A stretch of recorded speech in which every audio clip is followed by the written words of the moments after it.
Hey guys, what's going on? It's John here. Hope you're doing well. Hope you're having a good day. And if you stumbled upon this video, I'm guessing you're about to have a baby, so congratulations on that.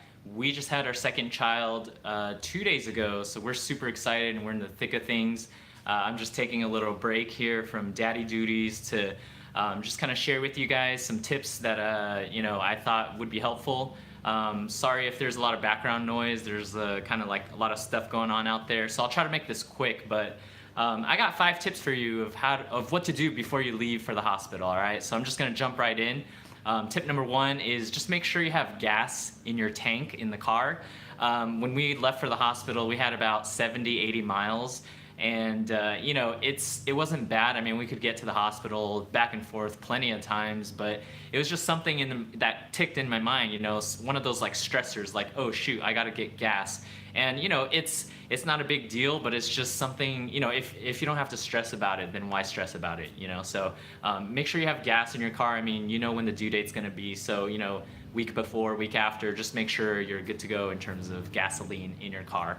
All right, number 2, this is for your hospital bag, especially for guys. When you're in the hospital, they're giving mom food, but dad is not covered. So, yes, the hospital has a cafeteria, but you don't want to necessarily be running back and forth there. Depending on the hospital, it might be big. It might take 10 minutes each way to walk there, go up and down elevators and such. So make sure you have enough food to last you at least a day. That's probably more than you actually need, but things can come up. Stranger things have happened. Our first delivery was super long, with trying to push, and that didn't work. And anyways, it was like 24 hours in that room. So make sure you have food for at least a day. Yeah, that's it. Tip number 3, in your hospital bag, especially for guys, I have 2 tips here. One is take one of those like recyclable grocery bags, because while you're at the hospital, they're gonna give you a bunch of stuff. And if you don't have this extra bag, it's gonna be really hard to take it out. You're gonna have to make multiple trips.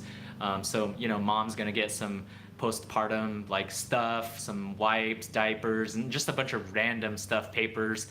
So it'd be really nice to have that extra bag. If you don't have that recyclable bag, make sure you have extra space in your hospital bag, okay? Tip number 4, I don't know if you're planning to stay at the hospital. If it's your first kid, you probably should do that.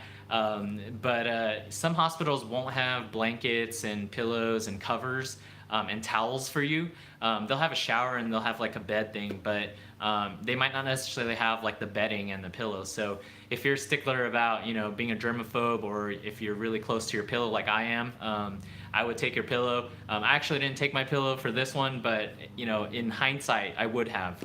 And then the last thing, tip number 5, is just try to get as much rest as possible, especially in that pre-labor phase where mom might be like, I don't know, 4 centimeters to 8 centimeters dilated. When you're just kind of waiting, not actively pushing, just try to get as much rest as possible. This is a marathon. It's definitely going to be a long while. Maybe for like baby number 2 and 3, it takes 2 or 3 hours and it's more quick. But with your first and second, it can take a while. Like for us, the first one was 24 hours, the second one was like 12 hours. So it's definitely a marathon.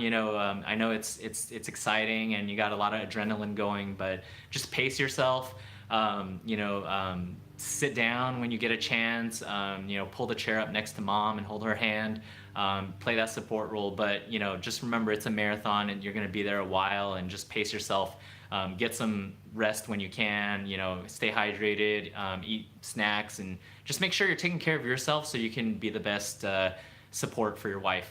All right, that's all I've had for you guys. Hope that was helpful. You might have some thoughts. This is kind of stuff that I forgot to say, but if you're getting rest, like I recommended, you might think like, oh, am I going to miss the delivery? Am I a bad husband for not, staying next to my wife the whole time? Is my wife going to be okay? All this stuff you might think through, but at the end of the day, just remember, again, it's a marathon, and as long as you take care of yourself so you can show up for your wife, that's you're setting up yourself for success. So hope that was helpful. Let me know what stood out for you. If you, if you wouldn't mind, comment below. And if you have, if you're a dad who just had a kid, feel free to share your wisdom. I know you're sleep deprived, but consider subscribing to this channel for more new dad-related content. This is a channel for new dads, for dads who are identified dads, anywhere from, you're expecting all the way to the toddler years and beyond. I have a son who's a toddler and a daughter now who's like 2 days old. So I get to do this whole new dad thing again. And I'm just trying to share everything I've learned with you guys. We strive to make you live the best version of yourself. Even though you're a dad and you're a new dad, it doesn't mean life stops for you. You still keep going. You can still live the best version of yourself, and that's what we're here for. So make it a great day. I'll talk to you guys soon. Thanks for tuning in.